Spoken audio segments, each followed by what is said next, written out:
नमस्कार मित्रांनो, तुम्हाला माहित आहे का की गणपतीला एक बहीणही आहे? हो, गणपतीला बहीण आहे आणि गणपतीच्या बहिणीचे नाव अशोक सुंदरी आहे. ती भगवान शिव आणि देवी पार्वती यांची कन्या असून कार्तिकेयाची धाकटी बहीण आहे. भगवान शिवशंकर आणि देवी पार्वती यांना 3 अपत्ये होती.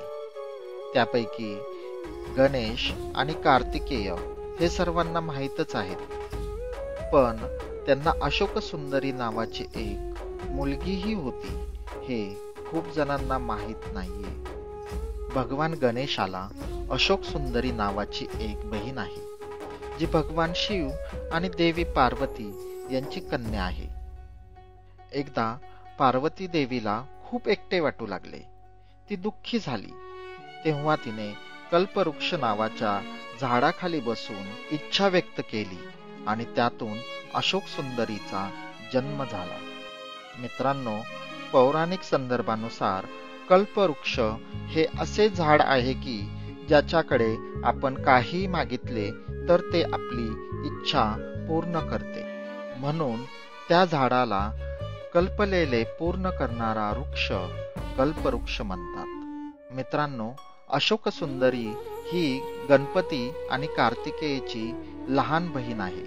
अशोक म्हणजे दुःख दूर करणारी आणि सुंदरी म्हणजे सुंदर, म्हणून तिला सुंदर आणि दुःख दूर करणारी देवी असे नाव मिळाले.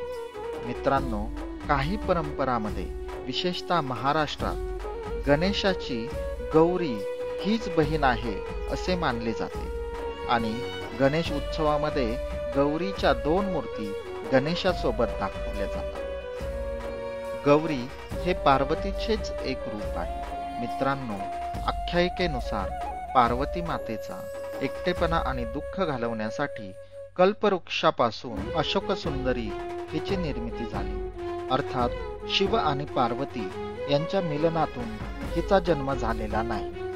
पार्वती मातेला सुखी म्हणजे प्रसन्न करण्यासाठी हिची निर्मिती झालेली आहे, म्हणून तिचे महत्त्व आपल्याला समजते.